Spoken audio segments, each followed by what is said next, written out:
I'm going to turn off here.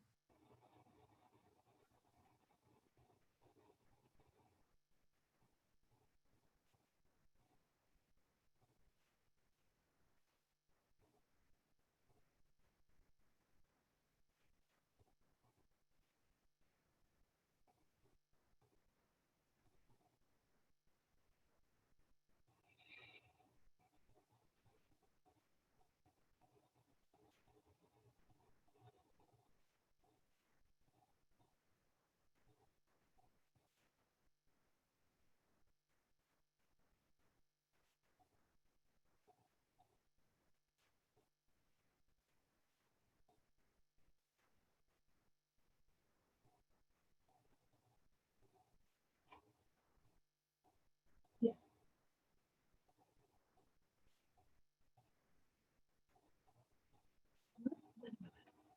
Okay.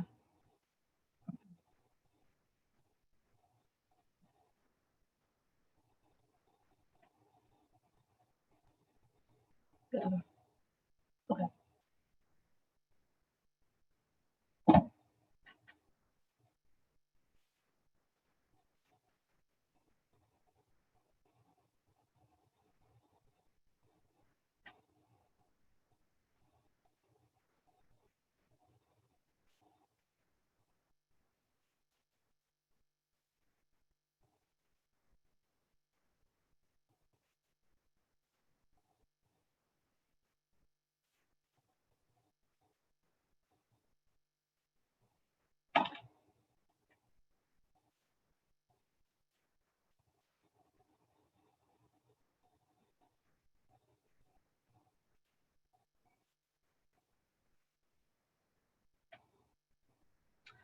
Welcome, welcome, welcome. Thank you for joining us this evening for the third webinar in our autumn virtual event series.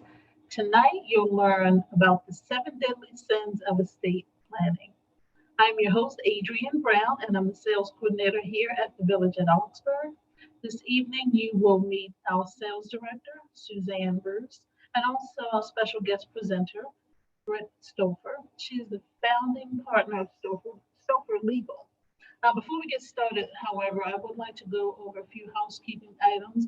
And for those who have been on some of our other webinars, bear with me through this. I'll get through it quickly. For those of you who are new to webinars, you will see that your audio and video are disabled, and that's so that you can focus on the presentation, and also it eliminates distractions for our presenter. Also, if you look down at the bottom of your screen with me, you will see a chat box. We will not be using that this evening. However, you will be able to ask questions using the Q&A tab. If you click on that tab, you will get a pop-up box. You can then type in your question, and we will try to make sure that we get all questions answered at the end of the presentation. So one last thing before we get started here, there was a poll question for those of you who got in just a little bit early. That poll question was, do you have a plan for your estate? Yes or no? And it looks like it was about 50-50, Suzanne, on that. Some of them have plans and some of them do not. So at this time, I'm going to turn it over to Sales Director Suzanne Roos. Hi, everyone. Welcome and good evening. And thank you for joining us tonight for our webinar. As Adrienne said, my name is Suzanne Roos, and I am the sales director here at Augsburg. And I've met many of you already, and a few of you that I haven't met. Adrienne and I work together very closely to welcome our independent living residents. We also have assisted living and skilled nursing care here at Augsburg. And for the benefit of those of you who are new here to Augsburg tonight, I'm going to tell you just a little bit about us before we start our webinar. The Village at Augsburg has really a very long, rich history in Baltimore, and we attract people of many faiths and backgrounds. We are a faith-based continuing care retirement community, and we're located on a beautiful 52-acre wooded campus here on Campfield Road. And we've been here since 1929, but Augsburg was actually founded in 1892 as an orphanage, and we became a continuing care retirement community in 1970. We do offer several lifestyle options here at Augsburg and also levels of care for our residents, and that includes independent living apartments. We also have assisted living, short-term rehab, and long-term care available on our campus for those who require more support and healthcare services. We are designed to serve about 350 residents, and right now we employ just over 200 team members who provide care and services to all the residents here at our community. Just this past January, Augsburg became affiliated with National Lutheran Communities and Services, and we are now part of their family of senior living communities. It's been a really exciting time for us to have National Lutheran here, and we're really looking forward to all the growth that will happen here at Augsburg under their guidance. So we really are grateful that you've taken the time to be here with us this evening, and I want to just extend a warm welcome to Britt Stouffer, who is the founding and managing partner of Stouffer Legal Services, which is an estate planning firm in Towson, Maryland, not too far away from us. Britt has dedicated her career to advancing the field of estate planning and elder law and to helping Maryland families plan ahead before a crisis happens. And tonight we are delighted that she's here to spend some time with us to tell us about the 7 deadly sins of estate planning. So thank you very much, Britt. Welcome. Thank you so much for having me. Can everyone hear me? We're good. Okay, good, great, fantastic. So tonight we're going to talk about the 7 deadly sins of failing to plan for your estate. I am going to share my screen here. So give me one moment.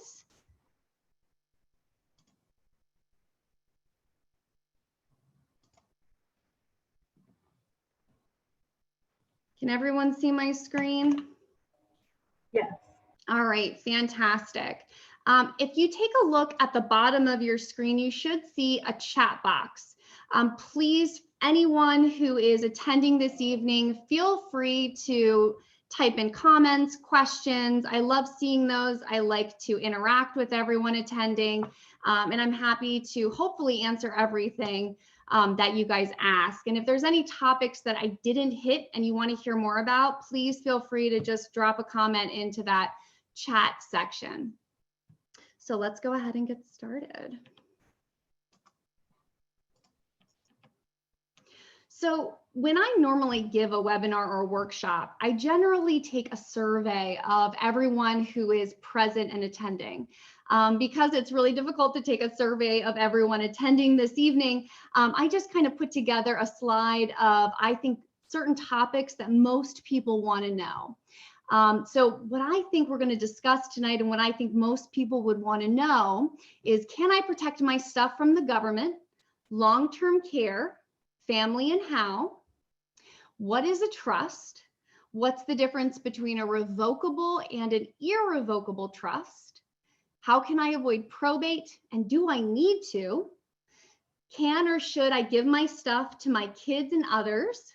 If I give my stuff away, will it take 60 months for it to be safe? What is a power of attorney and an advanced medical directive? What's the difference? Which one do I need? How can I plan for my disabled beneficiaries? Are my IRAs safe? Do I need special planning for them? And how can I avoid estate taxes? Is there anything else that I'm missing or anything else that anyone would like to know who's attending this evening? Go ahead and drop a comment in or ask a question in that little comment box. Britt, I do want to remind everyone that we are recording this, so we can send it to them after the webinar if they forget something or they want to check back with one of the slides. It will be available for them. Absolutely. Okay. I don't see any other questions. So before we get started, I want to tell everyone a little bit about myself, my background, why I do what I do, and a little bit about my team. See, when I got into estate planning, it was really about family issues. How many of you all know where Denton, Maryland is? Anybody? Well, Denton, Maryland is on the eastern shore of Maryland, and it's where my family is from. And unfortunately, it's also kind of the start of family drama, my own family drama. It was about 1975. My great-grandfather, who had this beautiful big farm, had grown Del Monte. He had grown corn and fruit for the Del Monte Canning Company. He had all these wonderful contracts, and he also had 4 children.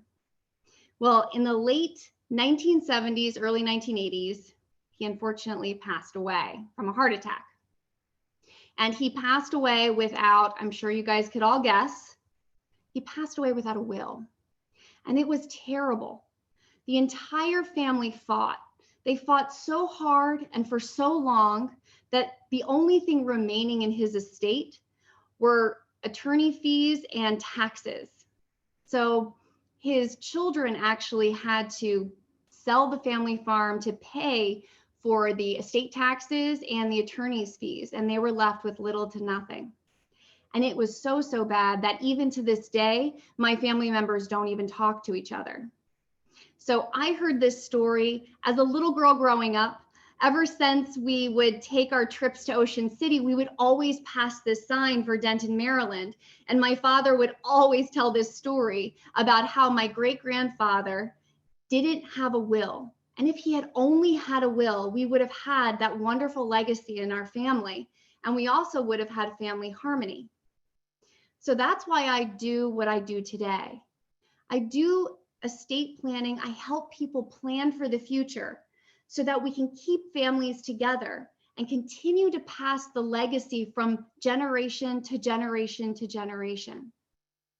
So let's talk a little bit more about why we are doing this workshop. So the goals of this workshop, I'm sure many of you have estate plans, right? And even if you don't have an estate plan, you actually do if you don't even have one in writing, because Maryland has an estate plan for you. And it's probably not what you would have want. So what we're going to do today is we're going to look at what type of estate plan you have, and we're going to see if you are all set. Does the current estate plan that you have meet all of your goals?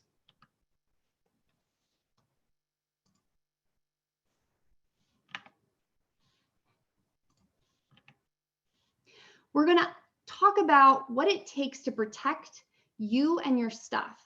Listen, I don't want you guys to try to learn everything tonight. I want you to listen to the stories, okay? Because I'm going to say a lot of legalese, and I don't mean to. I don't want you to really listen to the legalese. I want you to hear the stories. And if it's something that resonates to you, if it's something that you think, hey, you know what? I really want that in place, jot it down. If you have a piece of paper and a pen, it's a good idea to take some notes while I'm presenting.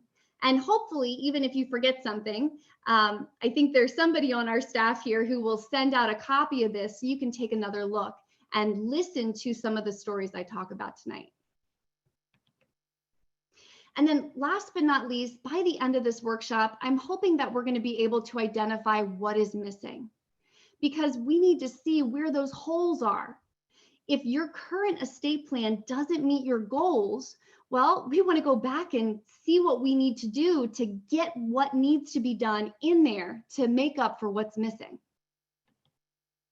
So the question is, guys, are you all set? Do you have everything in place? Do you know what's going to happen if you become mentally incapacitated? Do you know what's going to happen when you pass away? Do you know who's going to get what? See, these are the questions that we need to answer today. We shouldn't wait and just guess or leave it up to the state or our families to figure it out. because it gets very, very expensive. I have a question here and I just want to make sure I answer it.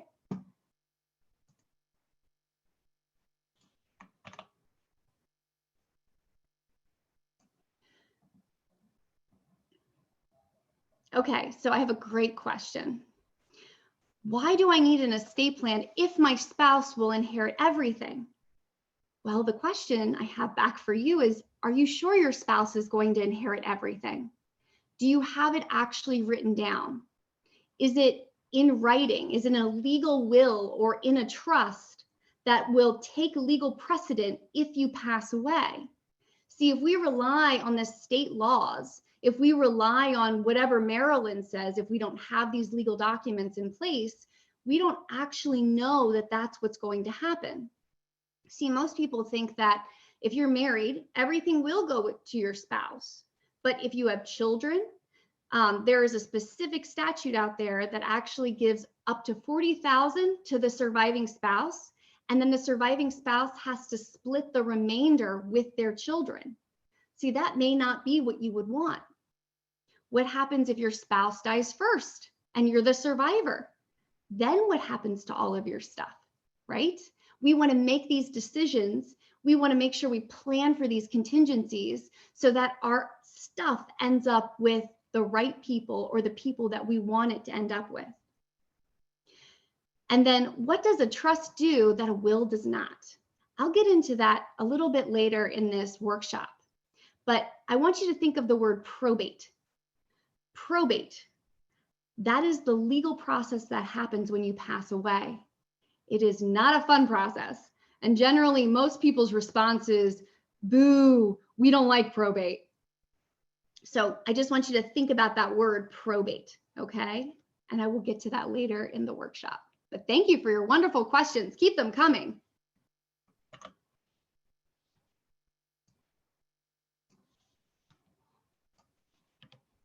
Okay, what is sin number one?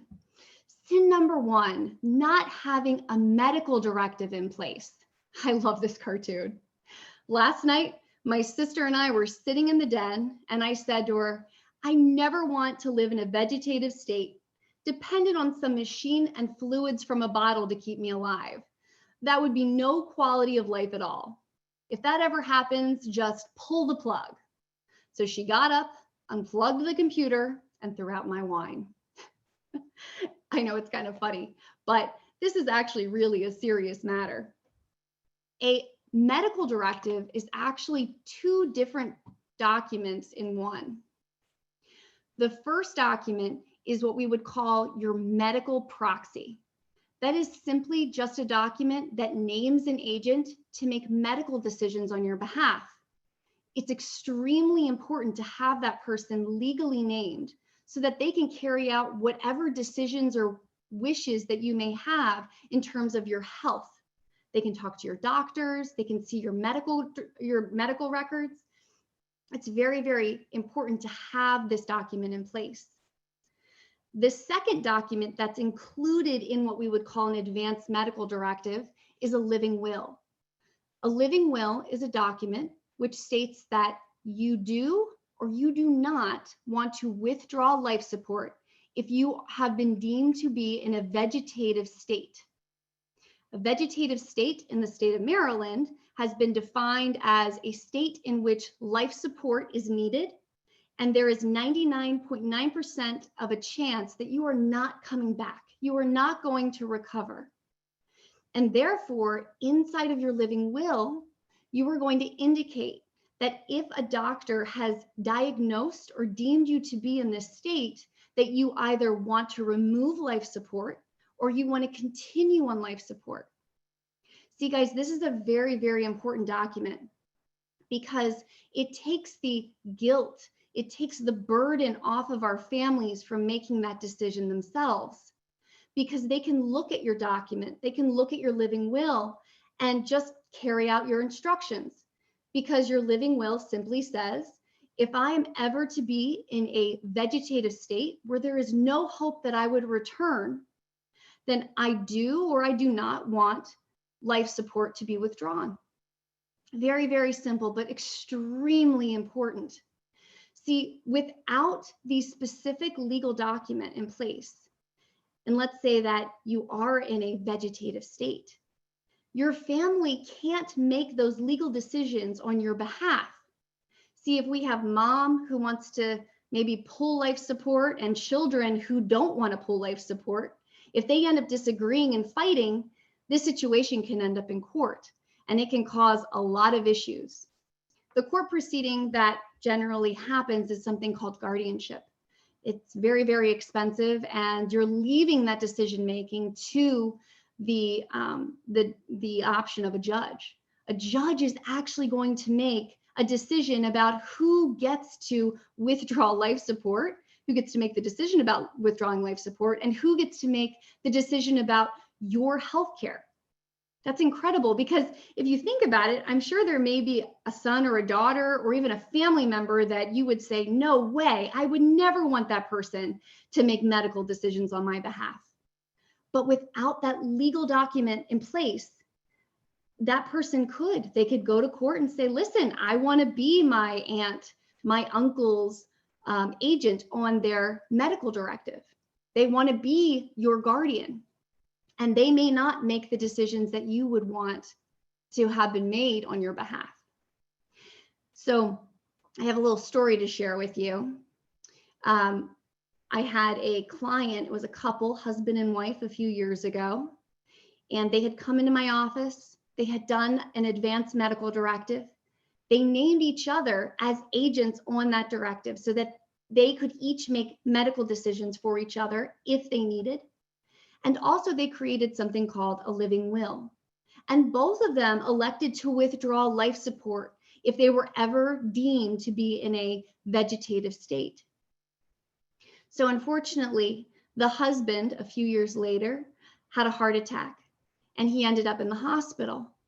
He actually ended up on what we would call or considered in a vegetative state.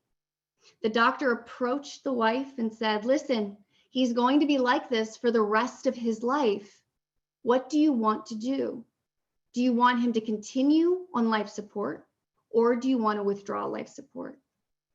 Well, I got a phone call as their attorney a couple of hours later, and the wife was very, very upset. And she said, I don't know what to do. And I said, well, let's pull up your advanced medical directive that has the living will in it, and let's see what he had already decided. We talked about it. We looked at the directive, and it said that he wanted to withdraw life support. So as I explained, I said, you guys sat in my office. We discussed the pros and the cons and the issues that could arise. And you are simply just carrying out his wishes. Now, obviously, this decision does not need to be made immediately, but she at least had something in writing from him that gave her guidance, that showed what his wishes were in that particular set of circumstances. And it took her a couple of days, but she did decide to carry out his wishes, and life support was removed. So see, and she looked at that document, she said, you're right, he did want this to happen. He did want to withdraw life support. This isn't my decision, this is his. He has already made it. And it was memorialized in a legal document. Now, I always get questions about that. So if anybody has questions, please feel free to ask questions.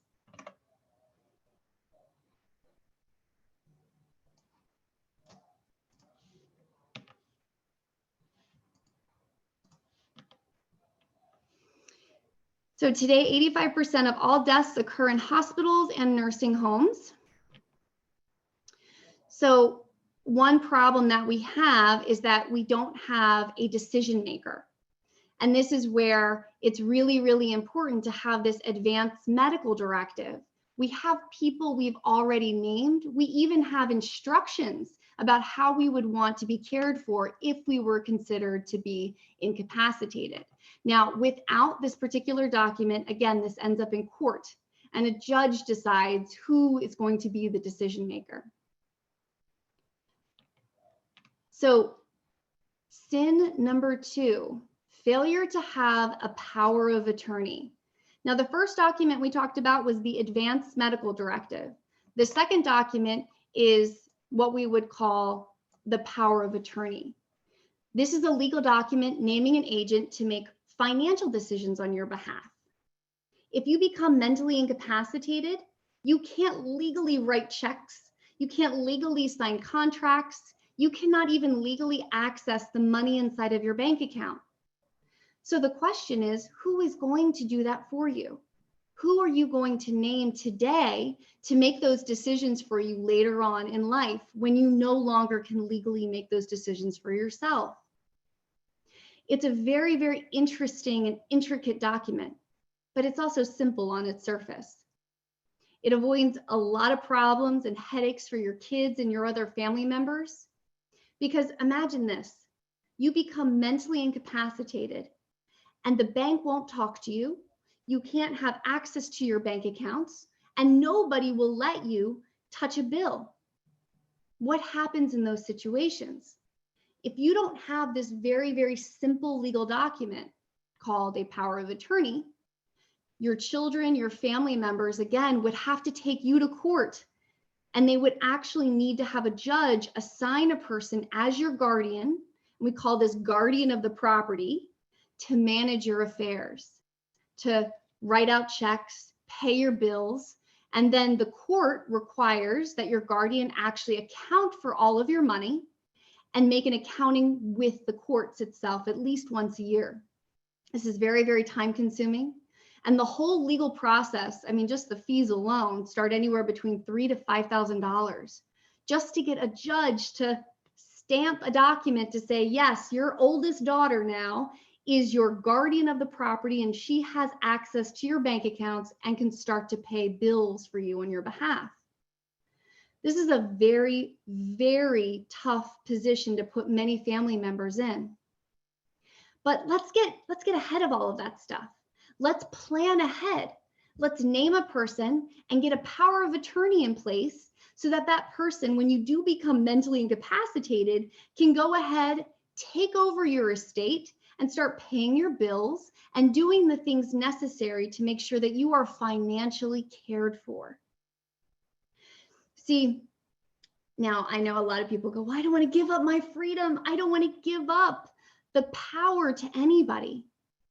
But if you don't make this decision and pick the person yourself today, a judge or maybe other family members may pick that person for you. And it might not be the person that you trust, you love, and you know who's going to actually carry out your wishes in the way that you want them carried out. I always ask this question when people say, well, I want to pick my husband, and then if my husband can't do it, I'm going to pick my oldest child. And then I follow up with, okay, well, tell me a little bit about your oldest child. Can they hold down a job? Do they pay their bills on time? What do they do for a living? Would you trust them with your debit card and your PIN number today, and you know that they would never take a cent from you? And then most people go, oh, I never thought about that. See, we have to think about these questions. We have to think about the people that we're putting into these very, very important roles because they're fiduciaries. They're taking care of us. They're handling our finances, and they're making sure that everything is protected, and they're carrying out any type of action only to benefit us. So this document is extremely important. This is how sometimes we can help families protect assets in the event that they may need Medicaid. It definitely helps with spend downs when we try to qualify people for Medicaid. Extremely, extremely important. So I have a question here. Is a POW the same as a fiduciary? Is a POW, so power, I'm not really sure what the POW stands for, so maybe you can just spell that one out for me. I'm assuming you're asking, is the person who is the representative on the power of attorney the same as a fiduciary? They do have a fiduciary role, meaning that power of attorney. Gotcha. Okay. Yes. So an agent who is named as the person to carry out whatever duties the principal would like. So for instance, if I named my sister would be my agent on my power of attorney. And yes, they are a fiduciary. That means that their standard of care is a lot higher than that of an average person. They're taking on the responsibility of managing someone else's money and affairs. So yes, it is a fiduciary. Okay.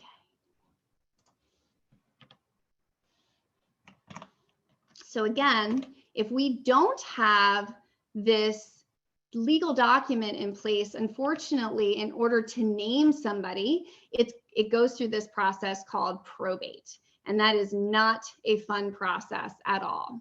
So far, we've talked about 2 different documents, a financial power of attorney and an advanced medical directive. Very, very important documents. Okay, sin number 3, not having a will in place. I love this cartoon too. So the dad says, how was your civics test today? And the kid says, it couldn't have been easier. Government was the solution to all the questions, right?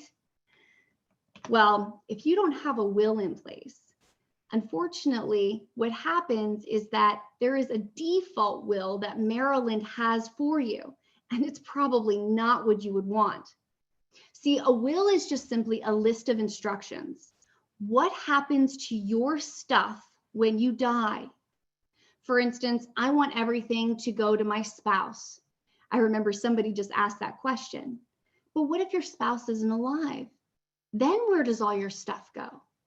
Well, if you pass away and you don't have a will in place, we have to look up the laws to see who is actually alive at that time and those people and how they're related to you and what percentage of the estate they actually receive. It gets very, very complicated and it can cause a lot of problems. The other aspect of having just simply a will or no will in place is that your estate is going to go through a process called probate. And then I want to hear everybody go, boo, we don't like probate. No, trust me, no one likes probate, okay? Probate is a court process, and it happens when you pass away. It's the process that has to occur to pass assets from the deceased to the land of the living. And when this process happens, it can take anywhere between 6 to 9 to 18 months. This happens with a will and without a will, okay? I know there's a lot of myths out there. This happens even if you have a will, because in order to actually properly transfer property to the land of the living, the banks, financial institutions, even mortgage companies will not allow any heirs without permission from the court to transfer that dead person's assets. So I know this is going to sound a little foreign, but it's just the way that the world is today. I think 9/11 changed a lot of things, but 20, 30 years ago, if your grandmother or even your parent had a bank account, and let's say that that bank account was opened with, I don't know, Old Line Bank, and they had $20,000 in there, and your parent passed away, and you think, oh my gosh, how am I going to pay for the funeral? So you go to Old Line Bank, you go to the teller, Maggie, and you say, Maggie, my mom just passed away. I need to pay for the funeral. I know she had a bank account here. Can I get the money out of the bank account so that I can use that to pay for the funeral? And 20, 30 years ago, Maggie would have said, oh my gosh, Lucy, I remember you. Yes, you came in here to open up your first checking account when you were 13. Oh my gosh, so sad your mom passed away. Absolutely. Let me cut you a check right now. Do you need 10,000 or do you need the full 20? Right? That stuff doesn't happen today, guys. The banks are so much more strict. They're under a lot more regulation. And I got to tell you, no bank teller is going to release money from a deceased person's account knowing that they could potentially lose their job. So what happens today is that unfortunately the bank tellers look at the child and say, I'm sorry, very sad, I'm sorry about your loss, but do you have a permission slip from the probate court that says that you are allowed to take out your mom's money? And then generally that's when we get a phone call. We get a phone call from the kids, and the kids say, I don't know what's happening. I don't know what these people are talking about. Now I have to go to court and get a permission slip that's going to allow me to actually get access to my parents' money. And they're very frustrated and upset. And then we have to sit them down and explain to them what the probate process is. Not only does it take anywhere from a year to 2 years to complete, that means it takes that long for your kids to actually receive their inheritance. But there's accountings that are due, there's court filings, there's inventories. Yes, that means that an appraiser actually comes into your parents' home. They look at all of the stuff, they inventory everything, and then they file it with the courts. And all of that information is public. It's all public. You can actually go on the Register of Wills. You can go on their website, look up someone that you know that's passed away, and you can see not only how much they had when they passed away, but also who it went to. You can get a copy of their will. See, I don't really care that somebody knows how much money I have when I pass away, but I do care that it's in the public sphere, that that money is going to go to the people that I love, and their names are going to be printed. Their names are going to be known to the public. So that's a scary situation. Now, trusts avoid all of that. Somebody asked, what's the difference between having a will and a trust? Well, there's a type of trust out there called a revocable living trust. And it actually, the primary purpose of it is to avoid probate. See, anything that's inside of that trust, which is like a box, and you still own everything inside of that box, anything that's inside of that box doesn't go through the probate process. It avoids it completely. So that your kids don't have to go to courts, they don't have everything public, and it can close pretty quickly too. So I'm a big proponent of trusts. I think trusts are a great thing. So number 3, not having a will in place or a trust, at least some type of document indicating what happens to your stuff when you pass away. Now, number 4, failure to plan or understand the estate tax. Oh, the estate tax. It's so elusive. I'm trying to just see here. I got a couple more questions that just came in.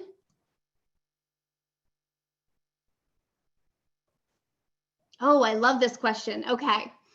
So somebody asked, I just talked about a little bit about how to avoid probate. We can use a trust. Trust avoid probate. Someone asked, well, if someone named is on your bank account, do you still need a will? I say absolutely, because what happens if that person passes away? Or what happens if you need to qualify for Medicaid? Or what happens if that person you named, let's say your daughter, okay, because most people like to put their kids on their bank accounts. Let's say we put our daughter on our bank account and she goes through a divorce. Guess what? The divorce court is going to take your bank account into consideration during the court proceeding for her own divorce because she's considered a part owner on that bank account. What happens if your daughter gets into a car accident? Not only can they sue her, they can also come after your money because her name was on your bank account. See, these are the scenarios, and what I like to call the rest of the story. You guys know Paul Harvey, right? The rest of the story. It seems like when we put our children's names or our family members' names on our accounts, it's going to help. It may only help with one small aspect, but boy, can it open up a whole slew of problems without us even knowing. So we definitely don't want to expose our assets to our family members' issues because that stuff happens today and it's pretty scary. You definitely do not want to get subpoenaed for your bank accounts because your daughter's name was on your bank accounts and now she's going through a divorce or she got into a car accident and now they're suing her. So very, very important questions to think about. But see, a trust, you don't have those problems because your child can still have access to your money, but they're not legally responsible for actually owning that portion of your money until you pass away, until you actually give it to them. I hope that answered your question there.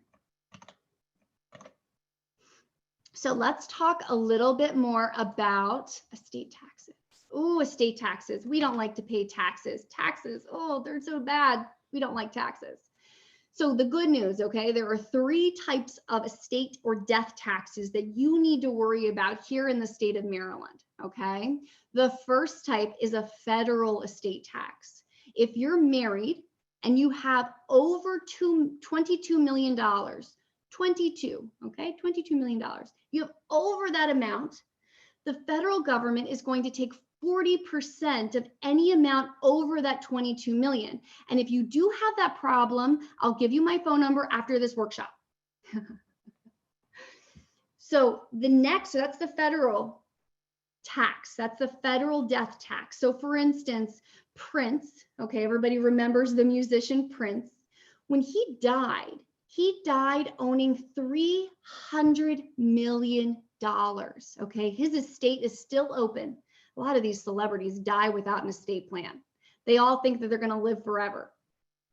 So he died without a will, but he also died with $300 million. So what does that mean? Well, with this estate tax, that means that he could die with 22 of that 300 million not being taxed, but the remaining amount is going to be taxed by the IRS. That means his estate is roughly going to make a check out for about $120 million to the federal government. Oh my goodness, that is a lot of money. So that is the first type of tax. The second type of tax that I want you to be aware of is something called the state tax. Now, Maryland is one of about 7 states that still has this state estate tax. And in Maryland, it is $5 million for an individual and $11 million for a married couple. That means that if you're single and you have more than $5 million, then the state of Maryland is going to tax the amount over that $5 million at 16%. If you're married, you get what's called a coupon. And so you can die with $11 million, and anything over that $11 million is going to be taxed at 16%, okay? Now, the last tax is the one that I think that most people are really concerned about. Most people who don't have $22 million or $50 million or $300 million. The last tax is called an inheritance tax. And again, Maryland just happens to be one of very few states in the United States that still use this inheritance tax. This inheritance tax is a 10% tax, and it's applied to anyone you leave money to who is not your spouse, is not your children, grandchildren, great-grandchildren, your parents, your brothers or your sisters, but the tax is applied, this 10% tax is applied to nieces, nephews, cousins, friends, and non-charitable entities, okay? So if you plan to leave money to friends or nieces or nephews, you definitely want to plan for this 10% inheritance tax because it can be pretty detrimental, something to consider. We had a very sweet woman. She was an aunt, and she had a significant amount of money, and she wanted to leave her estate to her nieces because they took care of her whole life. She didn't have any children of her own.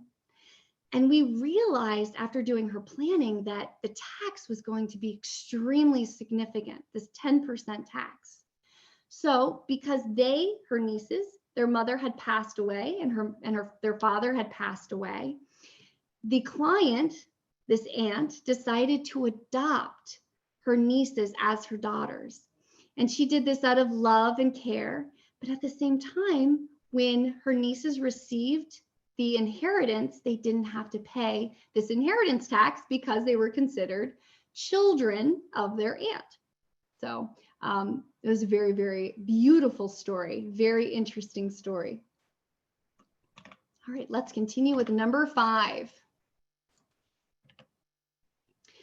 Failure to protect your children's inheritance. Do you guys like those pictures up there? Paris Hilton. I know, right? Well, this is a big issue even today. Okay, I know that everyone tells me my kids are never going to do anything bad. Listen, I know that they know how to manage money. I'm going to leave all of my money to my children, right? And they know exactly what to do because I used to take them to the bank and showed them how to invest. And I told them to put 1/3 of their paycheck away every pay period. And I know that they do that. Okay. But let's just think about these different scenarios. What happens when you leave money to your child? And, you know, your child, let's just say your son was married to Mary, okay? And that's your daughter-in-law. And you never really liked your daughter-in-law, but she gave you 2 beautiful grandchildren. So you decided, okay, I'm going to leave my entire estate to my son. Well, after you do that, your daughter-in-law leaves your son, and not only leaves your son, but leaves your son and takes half of whatever you left him. Now, I know an inheritance is accepted, it's exempted from divorce law. That means it's completely excluded. But let's think through this scenario.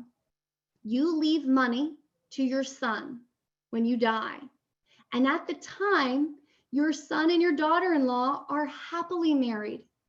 So your son decides to share his inheritance with his wife, thinking nothing bad will ever happen. They pay off their mortgage, they buy a house in Florida, they take the kids on Disney vacations, and he takes the entire inheritance and puts it in their joint bank account. Now it's considered what we call a marital asset. And when she goes to divorce him, she gets at least half. That's just one scenario. Do you ever have that child who, you know, you give him a nickel and he spends a dime? Those things happen too. Just really, really think about leaving your entire estate to your children. There are ways in which you can protect those inheritances and not expose them to, I think, the unfortunate side effects of an inheritance, because it's like a lottery winning. See, you guys saved every penny in your IRA. You paid your mortgage off. You worked overtime. That money is your blood, sweat, and tears. So spending it is pretty emotional, right? It's very hard for you to take money out of your savings and spend it maybe on a world trip. But when your kids get an inheritance, they don't see it the same way. They see it as really a lottery winning, and that they don't have an emotional connection to that money. But the reason why you saved that legacy was to do just that, to pass something not only to the next generation, but to multiple generations so that they don't have to start behind the 8 ball. But in order to properly do that, it must be protected, not only from your children and possibly their spending habits, but divorce, creditors, personal injury claims, and other life events that your children may not have actually created themselves, but the world impacted them. How do we ensure that that happens? We have to protect the inheritance that gets passed to the next generation. It is so crucial. It is so, so important. I have a couple more questions here. What if it's on your account as a term? I think this says, okay, so let's back to the bank question. I think that's where this is leading to. So what if, I think the person is named on your account as your attorney? I think that means ATF, attorney in fact, right? So that's your power of attorney. So that person has the legal authority to write checks for you on your behalf, but as soon as you pass away, that legal authority terminates and it still goes through probate, even if they are considered an attorney in fact, because as soon as you pass away, the power of attorney completely becomes null and void. That's when a will takes over or a trust. So I hope that makes sense.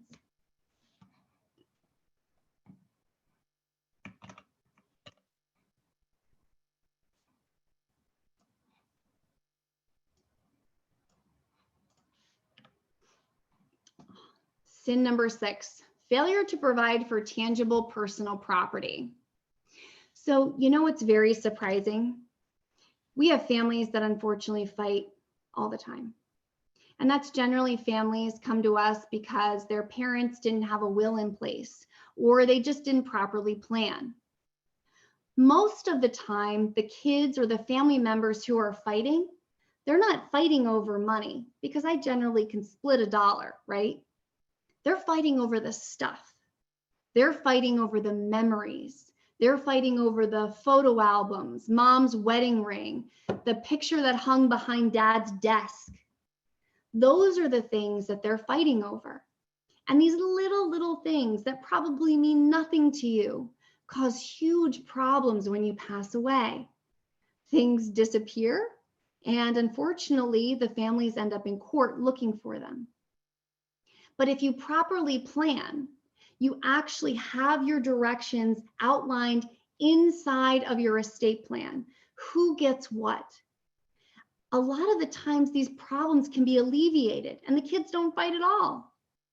One way that we encourage our clients to do this is to not take it upon themselves and write down every spoon and every picture frame inside of their house.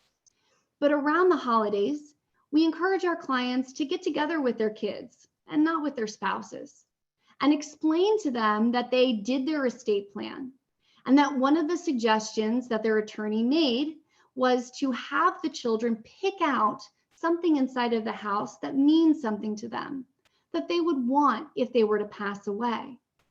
Now, I know most of you out there are going, wait a minute, our kids are never going to do that. And plus, I don't want to think about dying. But I got to tell you, the end result is so miraculous. So get your kids around the dining room table, tell them that you did the right thing, the responsible thing, and put an estate plan in place. And then say, listen, the reality is we're not going to be here forever, but we want to make sure that we give and bequeath the things that mean something to you, that can carry on our memories through your families.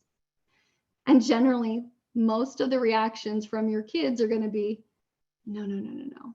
I don't even want to think about that. I don't want anything in your house. I don't want anything from you. I just want you here. I want the memory of you and me. Okay. And this is what I tell the families. Just give them like 5 or 10 minutes. Just let everyone sit in silence and just think. There's going to be that one kid. And you know who it is already. That one kid who's going to pipe up and they're going to go, you know, I've always liked the turkey platter that we serve turkey on every year. I know Cindy always said she wanted it, but I mean, since we're kind of picking out items, can I have it? Right?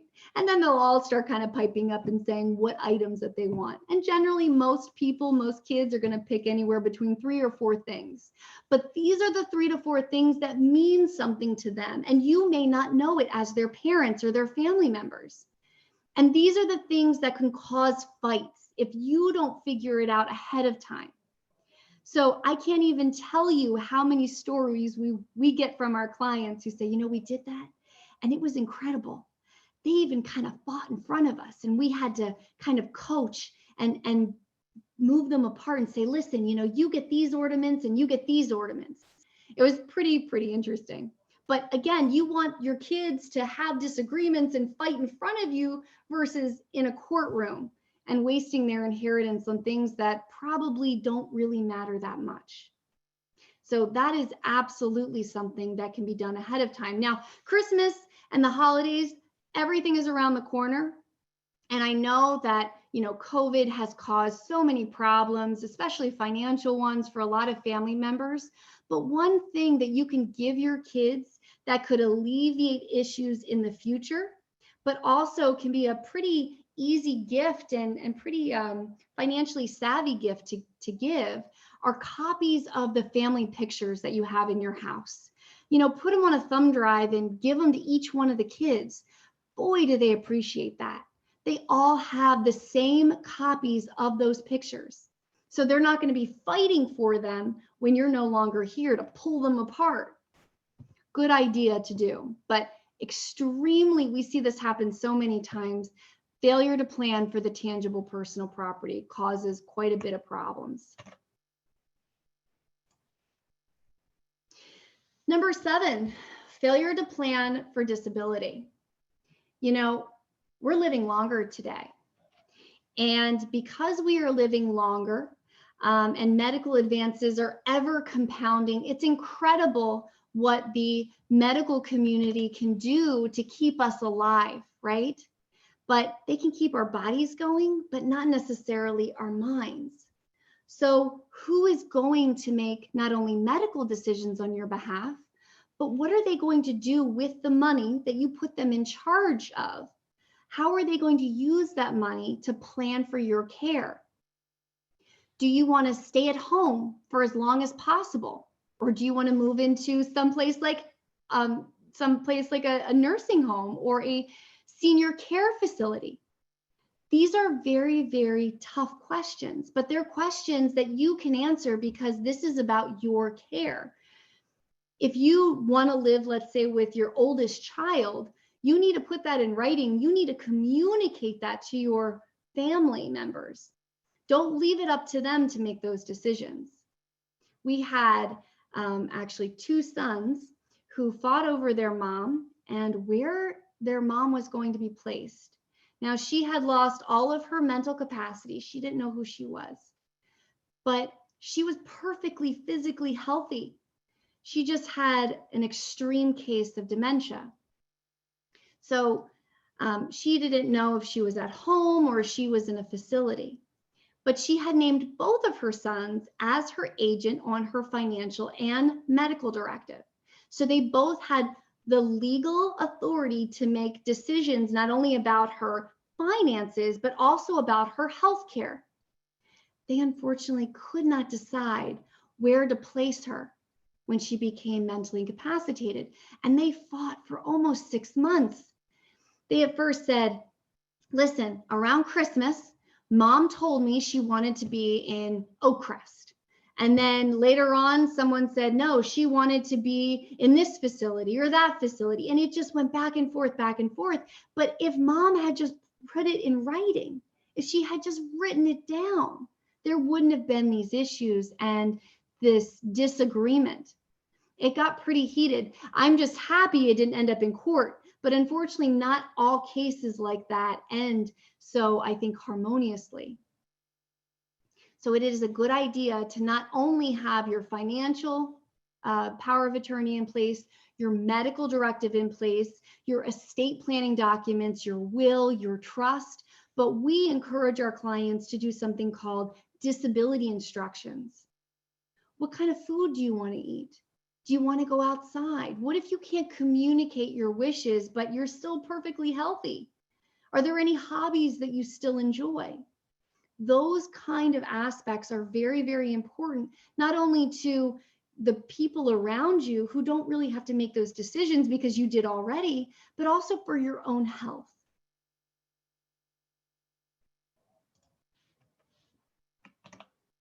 So another aspect of estate planning, we already talked about the 7 sins of not having an estate plan, okay? Very, very important.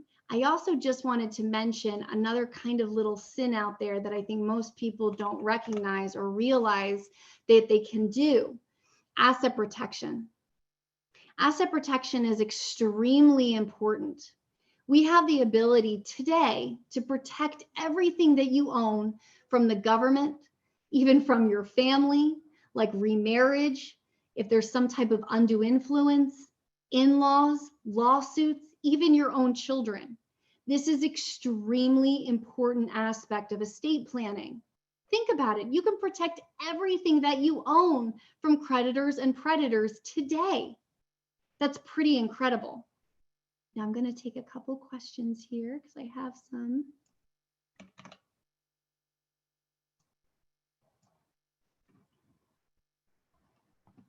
Okay, never mind, no questions. So estate planning isn't just about one document. See, there's a difference between documents and planning. At our office, we actually do planning. We don't throw documents at you and say, here you go, here's a medical directive, power of attorney, and a will. Good luck, we'll never see you again. See, this is a process. And even though you may make a decision today about who is going to make financial and medical decisions for you on your behalf, those documents or that person may change over time. The laws change over time. Your family changes, your finance changes. Estate planning isn't about, hey, let's do this and stick it on the shelf for 20 years. We encourage our clients to update their estate plan every 3 to 5 years because there's so many aspects of our world today that changes. And we want to make sure that those documents that we put in place, that plan that we put in place, actually meets the goals that we want to achieve during our life, during disability, and at death. I say that it's really about control. How can you control your stuff and your person while you're alive, during your disability, and at death? It is so, so important. Now, there are a lot of different types of planning that we can do. This is just kind of a small little circle here, asset protection. There's tax planning, charitable planning. We do wills and trusts, medical directives, and powers of attorney. Very, very important. Now, if anyone's interested in more topics or other types of classes, we do give free classes and workshops. They're all webinars right now. Please feel free to look at our website at www.stoufferlegal.com. You can learn more about what we do at Stouffer Legal. And as a gift to anybody who's attended here this evening, we would also like to offer everyone a complimentary assessment, a free meeting consultation to review any current documents that you may have. Or if you don't have an estate plan, just review your goals and see what kind of options you may have to meet any goals that you have regarding your estate. If anybody's interested in that, they can leave their phone number in that comment screen and my office can give you a call tomorrow. We're happy to reach out and just see if you'd like to meet with us. Obviously, they'll be virtual, and then we can see what kind of options you have to meet your goals. Does anybody have any questions for me? Britt, that was amazing information. And a lot of what you touched on are things that I have experienced with my own family. Just a little story. When my grandmother passed away, she was one of those people that put a Post-it note on all the things in her house. And everybody thought, grandma thought this was the way it was going to work. Right. And at the day of her funeral, my cousins arrived with a U-Haul truck from out of state, and after the funeral proceeded to haul out half of her house. Oh my gosh. It was, and it just stood in my mind forever. So that's traumatizing. Everything that you have shared is so valuable. And, I know that at the beginning of our event, we had a poll question, and it looked like half of our audience does not have an estate plan yet. Oh, wow. So one of the things that Augsburg will do, we did record this. We will be sharing it with everyone so that they will have it, and they will also have your contact information so that they can reach out to you and follow up and request more information or that complimentary service that you mentioned. One of the things that I did want to ask, and I know there's a couple of questions, but for somebody who hasn't done anything yet, what's the first thing that they should do so they're not overwhelmed? Absolutely. So what we encourage anyone who's never, had a will done, power of attorney, and medical directive is inform yourself. You first need to understand what are your options that are even out there. Educating yourself is the best approach. So that's why we encourage everyone who contacts our office to go to one of our webinars or workshops. Right now, again, they're webinars. They're completely informative. They give you even more information than what I went over this evening. There's a lot of questions that are asked, but what we encourage people to do is just get your own information about what kind of things you think you may need and come up with a list of questions. But the way that we at Stouffer Legal have made that pretty easy for anyone who is interested is we've created our own webinar where anyone can attend for free. So there are some questions. I see some questions there in the chat. Oh, yes, yes. All right, let's see here. So I think I answered all of them except for the last one. Do you advise not having another person's name on a checking account? It depends on the situation, but most times we do advise people to not put other family members, friends, loved ones on checking accounts. The best approach is to have a power of attorney or a trust. This prevents any liability from the account holder or the person placed on the checking account from being imposed on that person's assets. This is the best approach that anyone can take. So I hope that I answered that.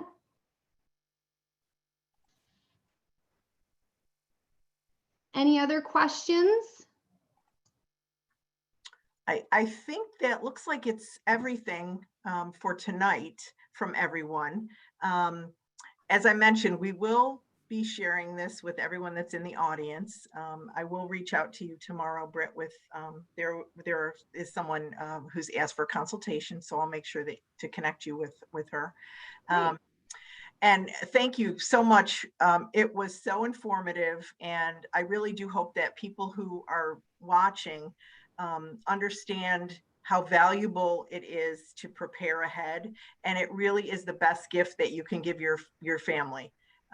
It is, I've seen both sides of it where someone is completely prepared, and then I've seen the side where there's no preparation, and just really excellent advice and great recommendations. And I hope that everybody, you know, really took away some great knowledge tonight. So thank you for that. Thank you all for attending, and Suzanne, thank you so much for having me. I really, really appreciate it. You're welcome. You guys are doing a wonderful job over there. I can't imagine what you're going through and all the challenges you face this year, but I think you're doing a terrific job, and you have such a wonderful facility. I can't wait to be able to come back on the campus. Thank you. Visit you all in person. Great. Thanks so much, Britt. And for everybody that's watching, thank you very much for joining us this evening. We do have 3 more webinars left in our series. They are coming up, one next week, and then 2 more additional at the end in November. So if you're able to join us for those, please do. You can register anytime right up until an hour before the event. And we thank you again for your joining us tonight, and thank you again to Britt. And I hope everybody continues to stay well and stay healthy and have a wonderful, safe, and healthy autumn, and wear your mask. Good night, everybody. Good night.